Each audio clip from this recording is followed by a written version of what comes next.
കാനഡയിൽ നടന്ന ഫെഡറൽ തെരഞ്ഞെടുപ്പിൽ ലിബറൽ പാർട്ടി വിജയിച്ചു. ഇതോടെ മാർക്ക് കാർണി കാനഡയുടെ അടുത്ത പ്രധാനമന്ത്രിയാകും. പുതിയ സർക്കാർ രൂപീകരിക്കാൻ പാർട്ടി തയ്യാറെടുക്കുകയാണ്. കുടിയേറ്റ നയങ്ങളിൽ വലിയ മാറ്റങ്ങൾ വരുത്താനാണ് ലിബറൽ പാർട്ടിയുടെ പദ്ധതിയെന്നാണ് റിപ്പോർട്ട്.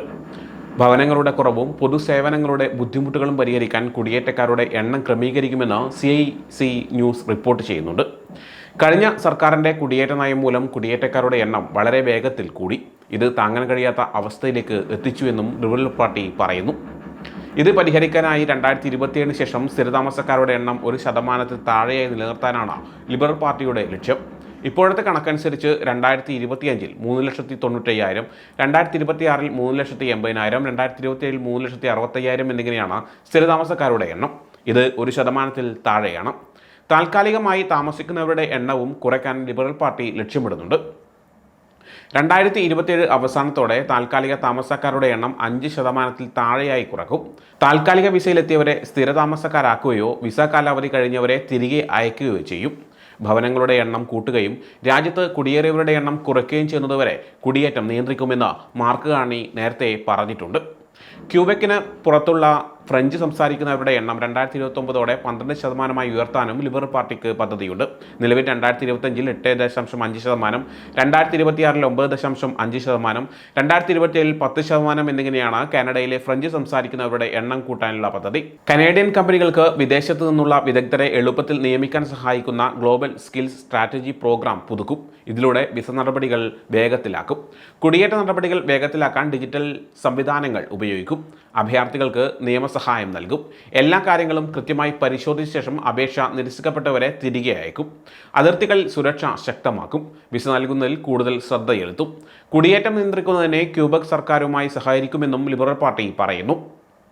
ഈ മാറ്റങ്ങൾ നടപ്പിലാക്കാൻ ലിബറൽ പാർട്ടി തയ്യാറെടുക്കുമ്പോൾ കാനഡയിലെ കുടിയേറ്റ രംഗത്ത് വലിയ മാറ്റങ്ങൾ ഉണ്ടാകും. എല്ലാവർക്കും എളുപ്പത്തിൽ മനസ്സിലാകുന്ന തരത്തിലുള്ള നയങ്ങളാണ് ലിബറൽ പാർട്ടി ലക്ഷ്യമിടുന്നത്. ഇത് കാനഡയുടെ സാമ്പത്തിക സ്ഥിതി മെച്ചപ്പെടുത്താൻ സഹായിക്കും. കൂടാതെ പുതിയ നിയമങ്ങൾ രാജ്യത്തെ പൗരന്മാർക്ക് കൂടുതൽ മെച്ചപ്പെട്ട ജീവിത സാഹചര്യങ്ങൾ ഒരുക്കും.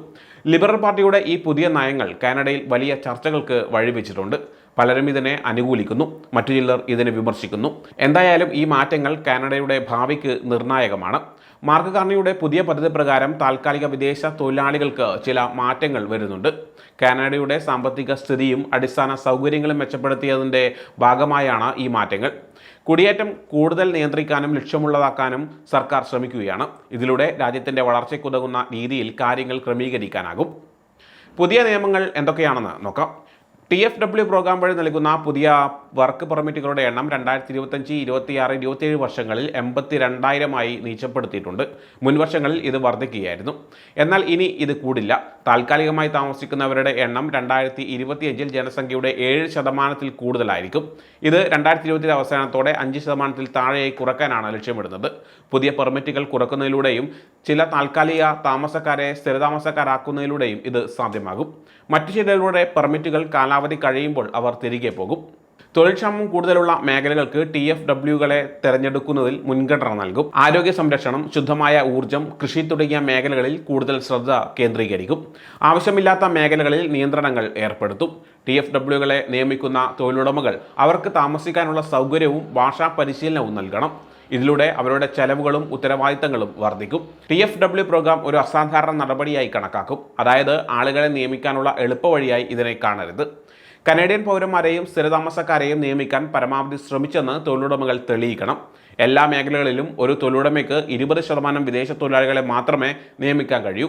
ഇതിലൂടെ മുൻപുണ്ടായിരുന്ന ചില ഇളവുകൾ ഇല്ലാതാകും.